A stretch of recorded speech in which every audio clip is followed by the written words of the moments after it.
नमस्ते दोस्तों, स्वागत है आपका मेरे चैनल मिस्टीरियस ब्रह्मांड में।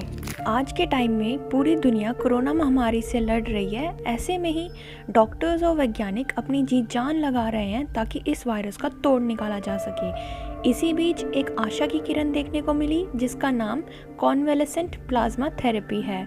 अरे, इसका नाम सुनकर घबराएं नहीं, ये हमारे समझने के लिए तो बड़ी ही सिंपल सी चीज़ है। अगर आप चैनल पे पहली बार आए हैं तो जल्दी से सब्सक्राइब कर लीजिए ताकि आप मेरे चैनल की कोई भी वीडियो मिस ना करें। तो आइए अब आगे बढ़ते हैं।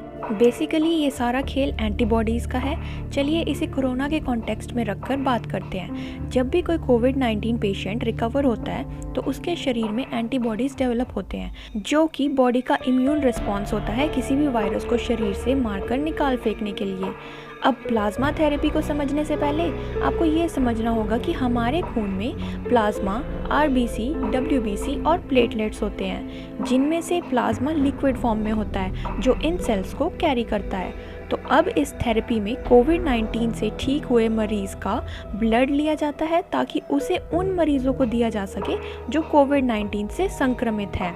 ये जितना सुनने में आसान लग रहा है ना, उतना है नहीं, क्योंकि डोनर का ब्लड तभी लिया जाता है जब उसे नेगेटिव हुए 2 हफ्ते हो चुके हों ताकि उसके शरीर से वायरस पूरी तरह निकल चुका हो।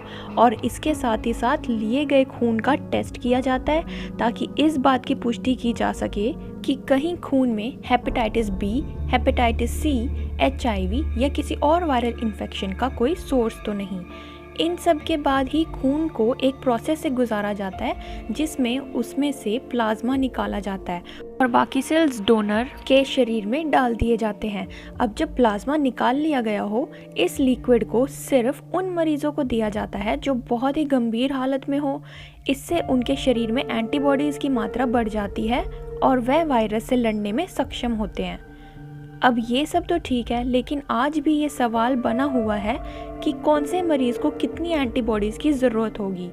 स्टडी में पाया गया कि प्लाज्मा से मिली एंटीबॉडीज़ अगर सफिशिएंट हो तो एक मरीज़ करीबन हफ्ते या महीने तक कोविड से लड़ सकता है।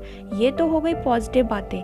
कुछ स्टडीज़ में ये भी मिला है अगर ये थेरेपी में कुछ भी कमी रह जाए तो इसके बुरे परिणाम भी मिल सकते हैं, जैसे कि एलर्जिक रिएक्शंस या इन्फेक्शंस। अभी तक प्लाज्मा थेरेपी का यूज़ कई बीमारियों में लिया गया है, जैसे कि इबोला, मर्स, H1N1 इन्फेक्शन, HIV और भी बहुत सी। लेकिन कोरोना के केस में ये अभी एक्सपेरिमेंटल स्टेज पे ही है, क्योंकि फ़िलहाल बहुत से सवाल इससे जुड़े हैं, जैसे कि ये थेरेपी कब, किस पे और कितनी डोजेज के साथ दी जाए। और सबसे बड़ी मुश्किल ये है कि ऐसे किसी का भी प्लाज्मा उठाकर किसी में नहीं डाल सकते। प्रॉपर प्रोसेस से गुजरना पड़ता है जिसमें एक गलती किसी की जान ले सकती है, फिर चाहे वो डोनर की हो या रिसीवर की।